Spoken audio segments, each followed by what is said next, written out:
kasih kerana memilih yang sahih dan berimbang. Berita perdana edisi Isnin 5 September 2022.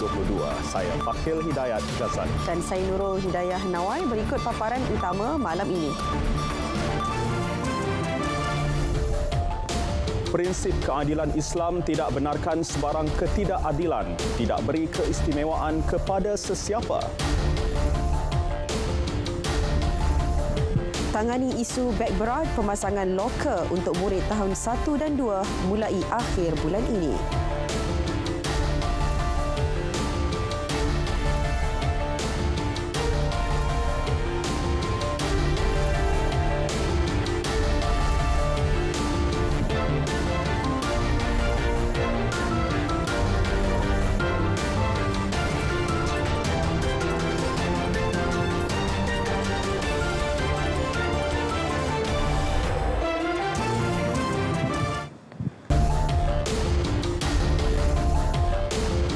Assalamualaikum, salam keluarga Malaysia. Prinsip keadilan Islam adalah menjunjung amanah Allah, tidak sama sekali memberikan sebarang keistimewaan atau pengecualian kepada sesiapa jua yang melakukan kesalahan. Yang di-Pertuan Agong Al-Sultan Abdullah Riayatuddin Al-Mustafa Billah Shah bertitah ketegasan prinsip keadilan Islam juga tidak membenarkan sebarang ketidakadilan kepada sesiapa, termasuk kepada mereka yang tidak disenangi dan ahli keluarga. Titah baginda prinsip keadilan yang telus lagi terbuka berjaya membangunkan masyarakat adil, saksama, makmur dan sejahtera. Justru kuasa menghukum dan memberi pengampunan tidak wajar digunakan sewenang-wenangnya kerana ianya bakal dipertanggungjawabkan kelak di hari kemudian. Jika undang-undang tidak dilaksanakan secara konsisten dan adil, nescaya keadilan tidak akan tercapai kerana falsafah di sebalik pengubalan sesuatu undang-undang itu telah ternoda. Pada masa sama, Hakim Mahkamah Syariah juga perlu bijak menggunakan kuasa budi bicara dalam menjatuhkan hukuman terutama melibatkan kes kekeluargaan. Al-Sultan Abdullah turut menyarankan agar hukuman diat dilaksanakan. Hukuman itu dicadangkan baginda sejak 6 tahun lalu. Menyaran pihak-pihak yang berkenaan supaya menentukan cadangan saya untuk mewujudkan hukuman diat ini dapat dikaji dan dilaksanakan dan diteliti dan dilaksanakan di negeri Pahang dan di Malaysia amnya. Sudah hampir 5 atau 6 tahun saya telah mengemukakan cadangan ini tapi masih lagi di peringkat kaji dan kajian dan berbincang. Hukuman diat merupakan harta yang wajib dibayar dan diberikan penjenayah kepada wali atau waris mangsa sebagai ganti rugi disebabkan jenayah yang dilakukan ke atas mangsa. Dalam pada itu, baginda turut menyarankan agar hukuman khidmat masyarakat dipertimbang sebagai salah satu bentuk hukuman kepada pesalah jenayah syariah. Al-Sultan Abdullah bertitah demikian ketika menyempurnakan perasmian dan pemasyhuran Kompleks Mahkamah Syariah Negeri Pahang, Kompleks Syariah Al-Sultan Abdullah di Kuantan. Turut berangkat Raja Permaisuri Agong Tunku Hajah Azizah Aminah Maimunah Iskandariah dan Pemangku Raja Pahang Tengku Hassanal Ibrahim Alam Shah Al-Sultan Abdullah.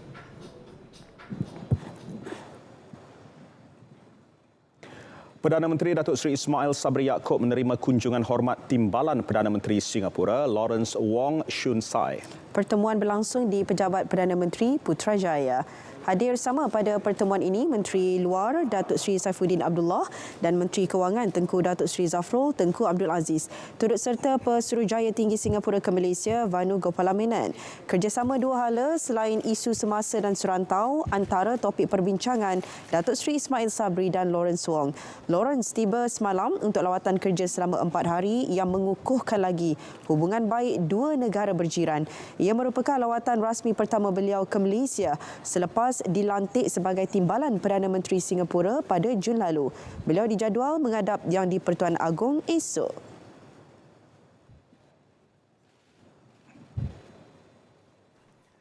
Pemasangan kemudahan loker di sekolah-sekolah rendah seluruh negara akan bermula hujung bulan ini. Menurut Menteri Kanan Pendidikan Datuk Dr. Razzie Jidin, bagi fasa pertama, tumpuan penyediaan kemudahan itu membabitkan sekolah rendah yang beroperasi secara 2 sesi melibatkan murid tahun 1 dan tahun 2. Tapi untuk fasa 1 ini kita buat untuk murid tahun 1 dan juga murid tahun 2. Dan insya-Allah kita akan mula pasang loker-loker di sekolah pada penghujung bulan ini. Jadi bulan 10 tu kita akan cuba ikhtiarkan supaya semua perolehan itu telah sampai ke sekolah dan semuanya dipasang. Tapi batch pertama loker akan mula dipasang pada akhir bulan September ini, insya-Allah. Beliau bercakap kepada media selepas menghadiri majlis libat urus Menteri Kanan Pendidikan bersama editor Kanan Media di Putrajaya. Mac lalu, Kementerian Pendidikan mengumumkan penyediaan kemudahan loker di sekolah-sekolah rendah secara berfasa bermula tahun ini sebagai penyelesaian jangka panjang berkaitan isu beg berat yang kritikal dalam kalangan pelajar sekolah rendah. Selain itu, guru turut digalak menggunakan pendekatan pengajaran dan pembelajaran PDP bertema atau modular, pembelajaran berasaskan projek dan simulasi amali bagi mengurangkan kebergantungan terhadap buku teks.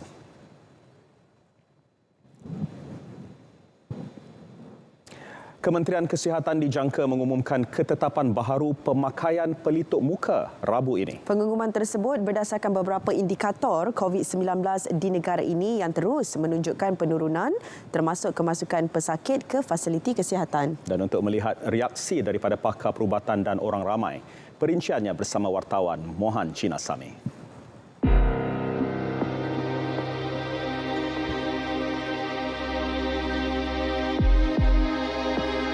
Siapa yang rasa-rasa kalau kawasan yang open ni kita tak payah pakai. Kalau kawasan yang crowded orang ramai, wajib pakai lah.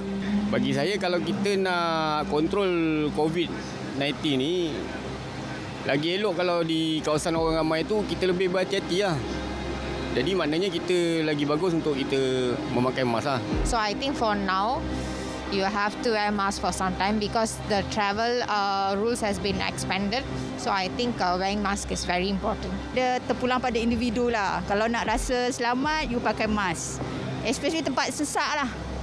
Kalau tempat awam terbuka macam ni, tak apalah kalau tak pakai kan. Bagi pakar perubatan pula, ketetapan baru itu juga perlu diambil kira dari aspek data lengkap vaksinasi, kadar sembuh yang tinggi, kemasukan ke hospital yang semakin menurun, kadar kematian yang terus berkurangan dan kes harian berkurangan. Banyak negara memberikan kelonggaran dalam pemakaian pelitup separuh muka.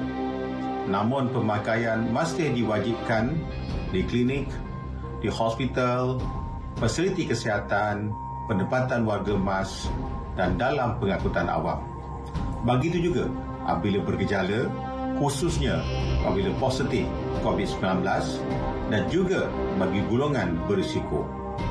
Walaupun diberikan kelonggaran, masyarakat masih digalakkan memakai pelitup separuh muka apabila ke tempat sesak, misalnya dalam bangunan dengan pengudaraan yang tidak memuaskan. Penggunaan pelitup muka adalah satu praktis yang bagus dan harus dikekalkan. Norma baru ini yang memastikan penggunaan pelitup muka di kawasan tertutup dan crowded boleh mengelakkan penularan pelbagai jangkitan airborne. Bukan sahaja COVID, tetapi common flu, pertussis, tuberkulosis, influenza dan sebagainya. Wakil Pertubuhan Bukan Kerajaan pula, kelonggaran pemakaian pelitup muka adalah langkah terbaik sebelum negara menuju ke fasa endemik sepenuhnya. Kita telah melalui COVID dan kita di stage endemik sekarang. Dan juga saya faham apa yang langkah yang diambil oleh KKM untuk memastikan jangkitan ini tidak berterusan. Kalau kita tengok, bukan saja kita tengok kepada jangkitan COVID-19. Kalau kita tengok ada banyak virus lagi. Sebab virus-virus ini mungkin merebah melalui titisan air atau titisan udara dan sebagainya. Orang tidak tahu. So jadi kita perlu faham langkah yang diambil oleh KKM ini untuk kebaikan orang awam dan juga rakyat. Bermula 1 Mei lalu, KKM mengumumkan kelonggaran pemakaian pelitup muka, namun ia masih wajib dipakai apabila berada di dalam bangunan dan pengangkutan awam.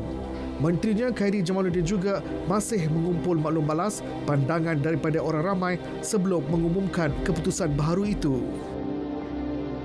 Pakai pelitup muka atau tidak, ia sebenarnya bergantung kepada keprihatinan kita dalam aspek keselamatan dan kesihatan keluarga Malaysia. Apapun, ia sudah menjadi tanggungjawab kita dalam mengamalkan cara hidup yang sihat dan selamat bagi mengelakkan berlakunya semula penularan wabak COVID-19 dan juga wabak-wabak lain di negara. Ingat, kita harus berhati-hati dan berwaspada kerana wabak COVID-19 masih belum berakhir. Muhammad Cina Sami, RTN. Malaysia perlu memastikan asas penyelidikan klinikal negara adalah bertaraf dunia untuk menjadi hub ujian klinikal. Ke arah itu, Menteri Kesihatan Khairi Jamaluddin berkata, Malaysia perlu mempunyai penyelidik bertaraf dunia untuk menjalankan penyelidikan dalam pelbagai bidang termasuk onkologi, kanser, kardiologi dan penyakit jantung. Satu adalah untuk memastikan bahawa asas penyelidikan klinikal itu berada pada tahap bertaraf dunia. You can advertise yourselves as much as you want, but if you don't have the basis for world-class clinical research, there's no point. So that's really your talent, your facilities, your patient enrollment, and your regulatory framework. All these things are the building blocks to a world-class site, a world-class hub for clinical trial. Khairi bercakap dalam sidang media selepas menyaksikan majlis menandatangani memorandum persefahaman antara Clinical Research Malaysia, Hospital Umum Sarawak dan Novartis Malaysia di Kuching, Sarawak. Sambutan kepada program Visa Premium PVIP sangat menggalakkan. Sejak dilancarkan pada 1 September lalu, lebih 20,000 permohonan menerusi ejen diterima walaupun permohonan hanya dibuka secara rasmi pada 1 Oktober. Menteri Dalam Negeri Datuk Seri Hamzah Zainuddin berkata, permohonan menyertai PVIP akan diproses Jabatan Imigresen dan diteliti Jawatan Kuasa Kelulusan untuk pertimbangan sebelum diluluskan. Mungkin kita hanya berikan fasa pertama ni tidak melebihi daripada 25,000. Kerana kalau begitu responnya begitu baik, fasa pertama kita dah bersetuju, Kabinet bersetuju RM200,000 untuk mereka membayar fees yang telah pun ditetapkan. Visa dia sebanyak RM200,000. Kalau ianya baik, mungkin kita pertingkatkan sedikit lagi. Maka sebab itulah saya nak buat mengikut fasa. Datuk Seri Hamzah ditemui media pada program Menyemai Kasih Rakyat bersama masyarakat Siam di Mata Air Perlis. PVIP berkonsepkan residensi melalui pelaburan mampu memacu pertumbuhan ekonomi, menjana hasil pendapatan negara serta membuka peluang pekerjaan kepada rakyat. Dengan fee penyertaan sebanyak RM200,000, ia mampu menjana kutipan hasil mencecah RM5 bilion bagi fasa pertama. Dalam perkembangan lain, Datuk Seri Hamzah memaklumkan Perbadanan Aset Keretapi RAC bersetuju untuk membina laluan pejalan kaki berpagar tanpa melintasi kawasan Kompleks Bersepadu Imigresen, Kastam, Kuarantin dan Keselamatan ICQS Padang Besar. Laluan itu bagi menjaga keselamatan dan kebajikan pengguna, sekaligus memastikan tidak berlaku pencerobohan warga asing menerusi stesen keretapi Tanah Melayu Padang Besar.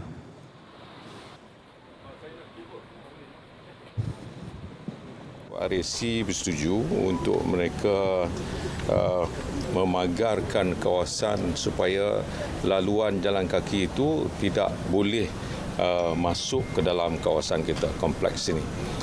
Jadi persetujuannya adalah untuk mereka adakan satu lagi fencing, walaupun tanah itu untuk immigration, tapi kita benarkan supaya kita ada buat fencing di tepi sana tadi. Jadi apabila dah ada itu, mereka akan kita berikan satu tempat untuk orang menunggu mengambil penumpang, taksi, motosikal, semua di luar kawasan kita. RM392 bilion diperlukan bagi mengatasi masalah banjir hingga tahun 2100. Itu peruntukan anggaran Kementerian Alam Sekitar dan Air KASA berhubung langkah jangka panjang mengatasi masalah banjir di negara ini. Menterinya Datuk Seri Tuan Ibrahim Tuan Man berkata anggaran kos tersebut merangkumi komponen utama tebatan banjir dan saliran bandar sebanyak RM230.71 bilion serta infrastruktur pantai RM126.55 bilion.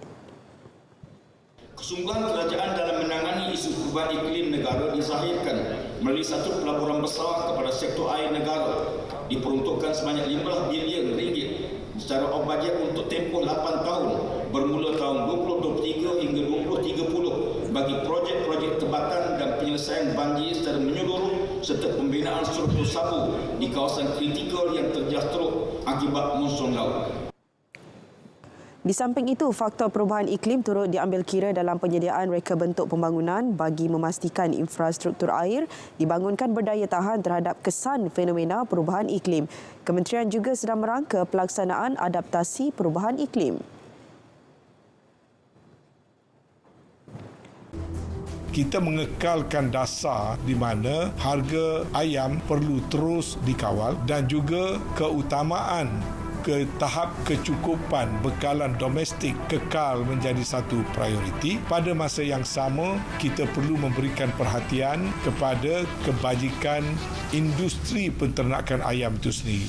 Artinya pengeluar-pengeluar terus aktif mengeluarkan sejumlah ayam yang tertentu di mana keperluan domestik pada masa ini memerlukan pada kira-kira 69 juta ekor ayam pada setiap bulan bagi keperluan domestik.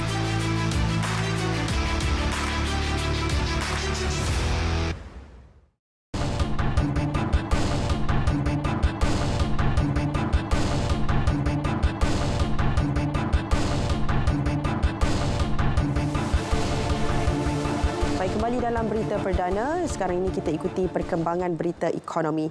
Ekuiti Nasional Berhad Equinas melancarkan program pembangunan keusahawanan iaitu Iltizam Catalyst bagi membantu usahawan industri kecil dan sederhana IKS Bumiputra. 30 usahawan akan dipilih tahun ini bagi membina kecekapan operasi dan memperkukuh teras perniagaan selama 3 sehingga 6 bulan. Menurut pengarah pihak berkepentingan Equinas iaitu Hizwani Hassan, usahawan terpilih akan menerima bantuan teknikal dan bimbingan bernilai RM25,000 untuk membangunkan kemahiran perniagaan.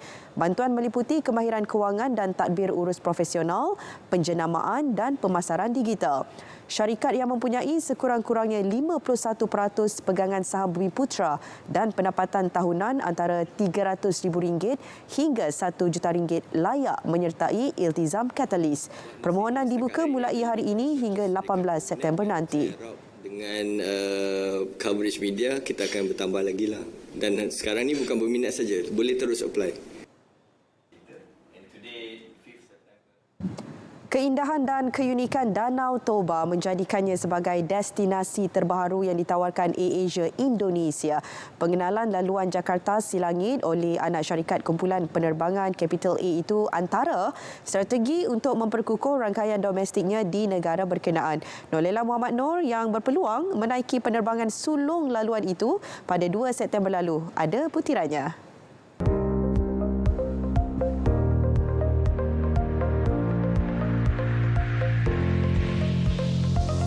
Penerbangan AirAsia QZ724 membawa 135 penumpang berlepas pada 11.50 pagi waktu tempatan dari lapangan terbang antarabangsa Soekarno-Hatta, Jakarta. Perjalanan mengambil masa 2 jam sebelum mendarat di lapangan terbang antarabangsa Silangit, Sumatera Utara. Danau Toba yang terletak 20 minit dari lapangan terbang merupakan tasik semula jadi terbesar Indonesia dan Asia, membolehkannya tersenarai sebagai Geopark UNESCO. Selain dari destinasi pelancongan popular di Indonesia seperti Bali, Jakarta, Bandung dan sebagainya, Danau Toba juga mempunyai daya tarikan tersendiri, antaranya Pantai Lumban Bulbul.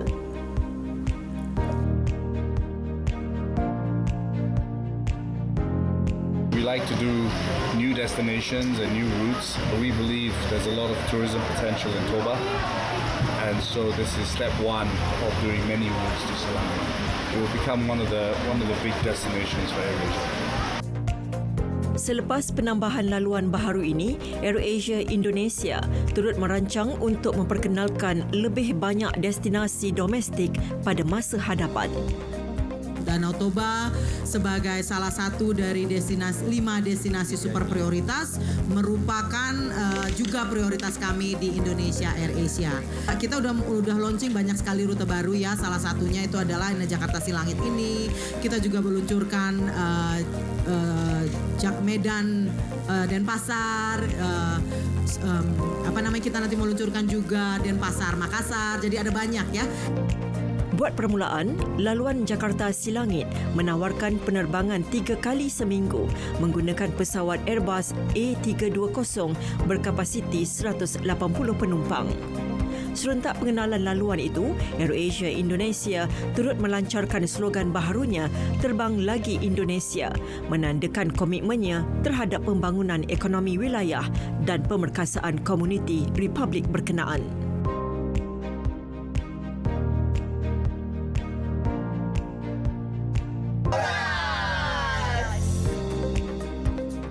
Nurlela Muhammad Nur.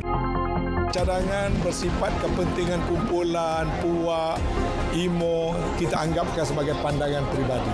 Kerajaan kekal mengutamakan integriti dalam setiap tindakan-tindakan kerajaan dan tak ada siapa yang boleh cuba memaksa Yang Amat Berhormat Perdana Menteri melakukan sesuatu yang tidak kena pada keluhuran undang-undang, separation of power dan juga integriti kerajaan keluarga Malaysia.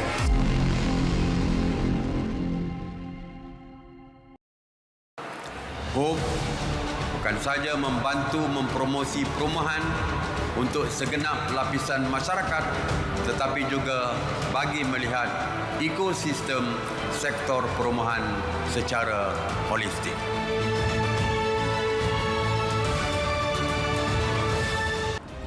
Sempena ulang tahun penubuhan Felda yang ke-66 tahun ini, saya ingin mengumumkan peruntukan khas pembangunan sebanyak RM66,000 untuk setiap rancangan Felda, di mana kesemua 317 rancangan akan menerima peruntukan ini dan kos keseluruhan sebanyak RM21 juta.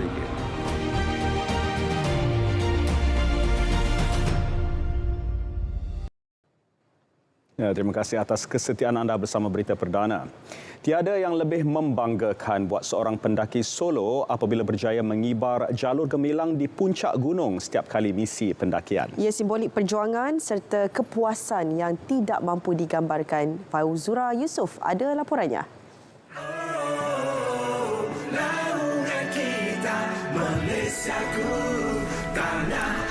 Rasa bangga pasti ada selain terbit aura luar biasa setiap kali jalur gemilang berjaya dibawa menawan puncak gunung dalam misi pendakian. Anak kelahiran Terengganu yang berusia 55 tahun ini akui ia adalah salah satu cara mempamerkan semangat patriotik sebagai rakyat Malaysia, tanda besarnya kasih dan sayangkan negara.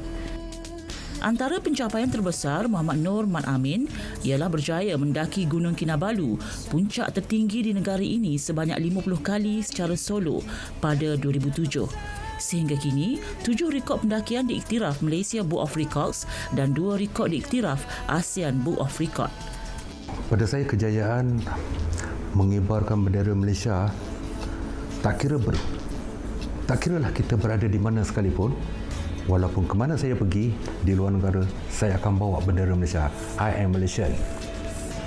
Kan? Sebab kita nak tunjukkan kepada luar bahawa semangat kita memang cukup kuat.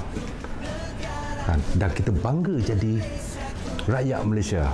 Saya nak terjemahkan bahawa apa yang kita buat tu untuk kemerdekaan, untuk semangat merdeka kita. Kan? Sebab kemerdekaan kita lah kita boleh melakukan ni semua. Kalau kita tak merdeka, kita tak tahu. So dengan kemerdekaan ini saya harap generasi muda terus mencari idea, semangat patriotik, semangat cintakan negara. Pak Lekok. Berkongsi minat sama, kini beliau dan anaknya Muhammad Syahrul Nizam Muhammad Nur yang berusia 18 tahun sedang mempersiapkan diri untuk menawan puncak Everest pada tahun 2024. Sekaligus, Muhammad Syahrul bakal menjadi rakyat Malaysia termuda mendaki puncak tertinggi dunia itu. Sebagai generasi muda ni, saya nak tunjuk yang generasi dari negara kita boleh juga menjadi salah satu top of the world dekat dunia. Saya harap kita lebih buka mindset kita, lihat ke dunia luar. Saudara, siapa pun kita dan di mana pun kita, kalau jiwa anak Malaysia sentiasa terpahat dalam jiwa masing-masing, tiada yang mustahil untuk dilakukan. Ketika beliau berjaya membawa naik jalur gemilang setiap kali misi yang dilaksanakan, cuma satu terdetik dalam fikirannya. Malaysia boleh, anda juga boleh melakukannya. Fozra Yusof, RTM.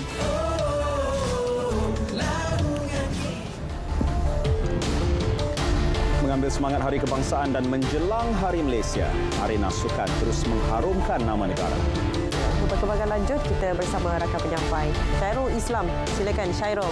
Baik, terima kasih. Pasukan dodgeball kebangsaan cemerlang di Kanada. Arsenal catat kekalahan pertama Liga musim ini.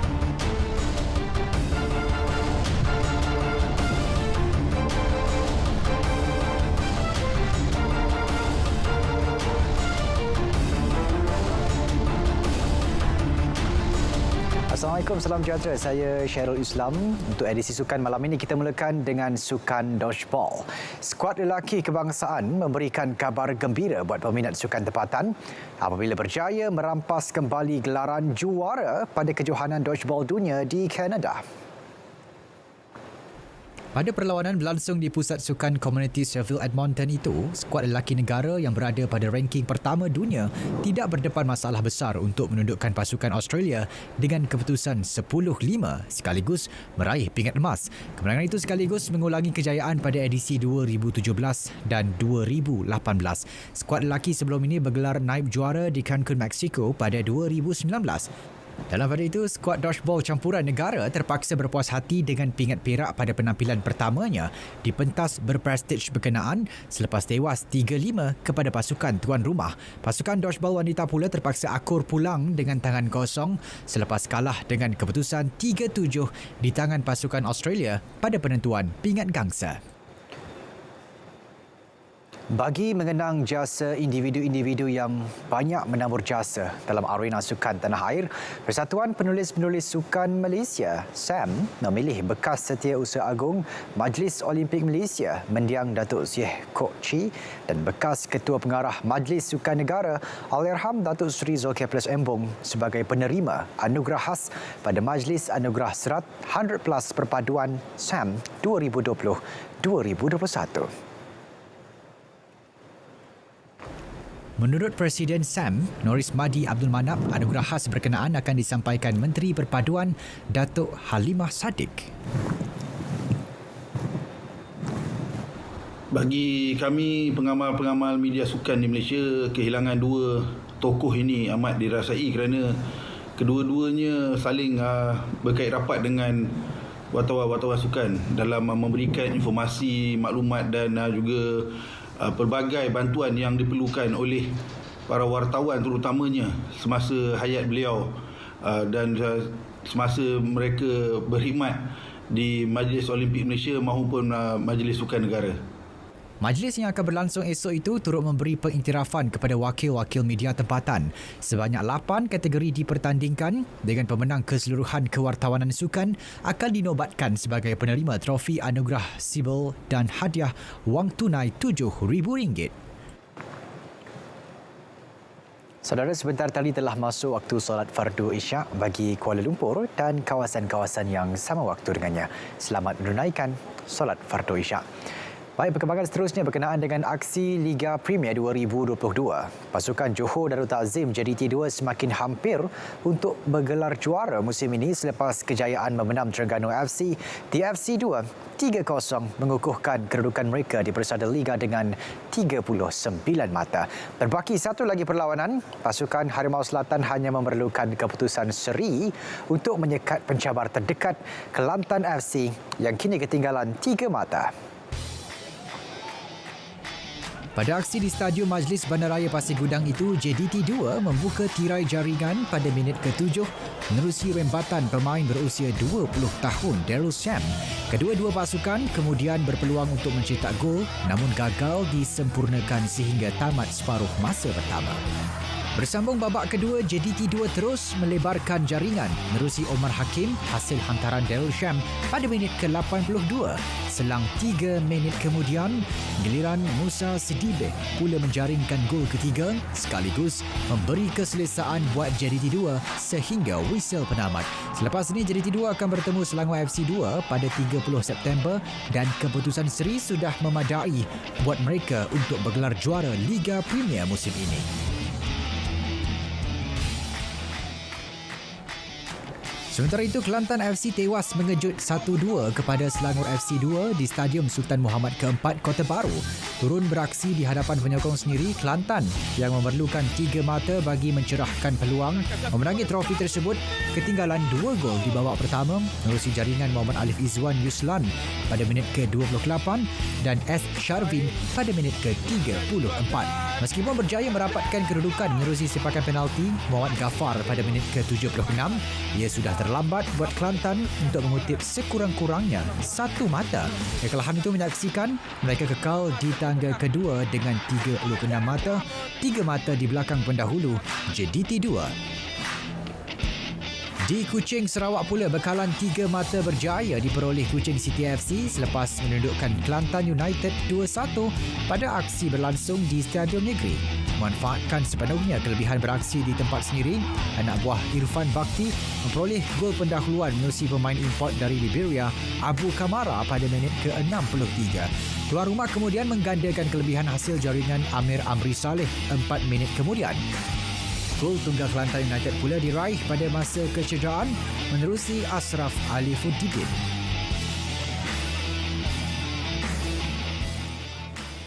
Baik, untuk perkembangan sukan luar negara, kita mulakan dengan perkembangan Liga Perdana Inggeris. Rekod sempurna Arsenal lebur selepas tumpas 1-3 kepada Manchester United yang kini telah melakar 4 kemenangan berturut-turut. Pemain sayap baharu United Anthony mencuri tumpuan apabila tidak perlu menunggu lama untuk mencipta impak.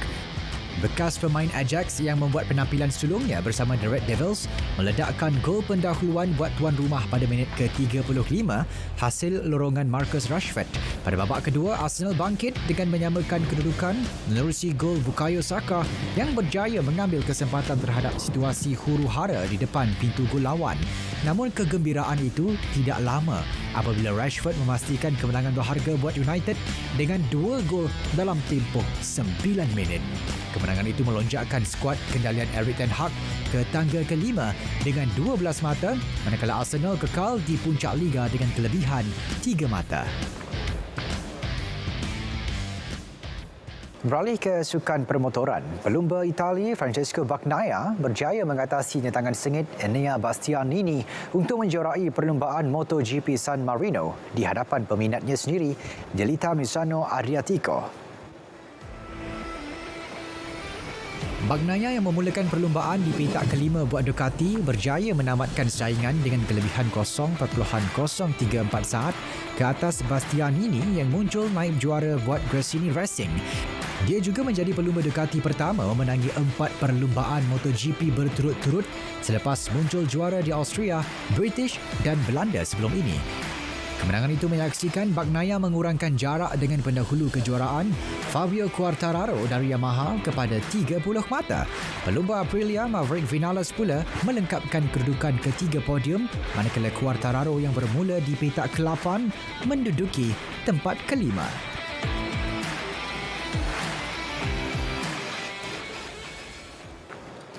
Paparan itu mengakhiri edisi Sukan 5 September 2022.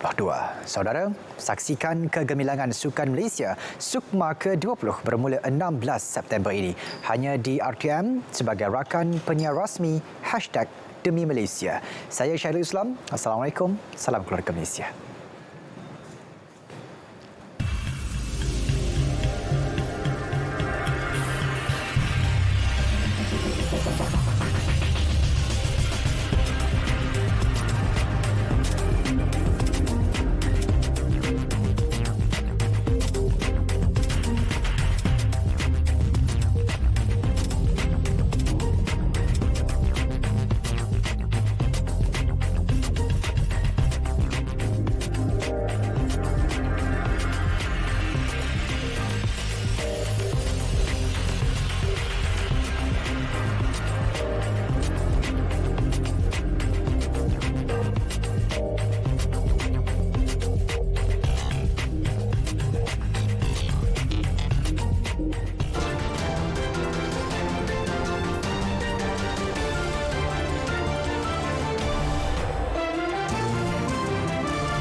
Ya dia, ini satu perkara yang semua penyampai berita ataupun pengacara tak mahu berlaku. Betul.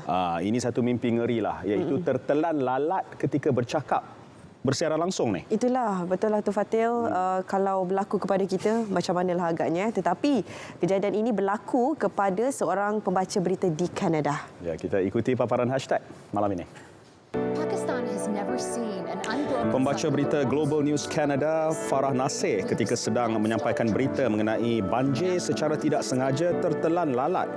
Fokus pembacaan Farah terganggu seketika apabila dia dilihat seperti tercekik atau tertelan sesuatu. Warga maya menyifatkan Farah seorang yang profesional kerana masih mampu membaca berita meski telah tertelan serangga itu. China memperkenalkan bangunan pencakar langit Dance of Lights setinggi 590 kaki. Dikenali sebagai salah satu menara paling berpintal di dunia, bangunan pencakar langit itu direka kononnya mencontohi tarian cahaya utara Aurora Borealis. Keunikan bangunan itu terselah dengan reka bentuk minimalis digabungkan dengan pantulan dan pembiasan dari panel kaca untuk menghasilkan pencahayaan yang menakjubkan. Keseronokan pengunjung di sebuah taman hiburan di Mohali, India pula bertukar tragedi ngeri apabila salah satu permainannya, spinning swing, tiba-tiba jatuh terhempas. Siasatan polis mendapati terdapat kerosakan teknikal pada alat permainan itu menyebabkan ia terjatuh dari ketinggian kira-kira 50 kaki. Akibat daripada hempasan itu, 10 individu dilaporkan mengalami kecederaan parah. Pengendalinya telah melarikan diri dari tempat kejadian. Ya, sangat tidak bertanggungjawab pengendali itu. Ya, dan saya pun tidak mungkin akan naik permainan seperti itu. Yang sangat berbahaya di taman-taman hiburan ini. Ya. Baiklah, paparan hashtag itu menutup berita perdana edisi hari ini, Isnin 5 September. Dapatkan perkembangan sahih sepanjang masa melalui portal berita.rtm.gov.my. Terus semarakkan sambutan Bulan Kebangsaan dan mari kita sama-sama kibarkan jalur gemilang. Dengan ini, Assalamualaikum. Salam keluarga Malaysia. Teguh bersama.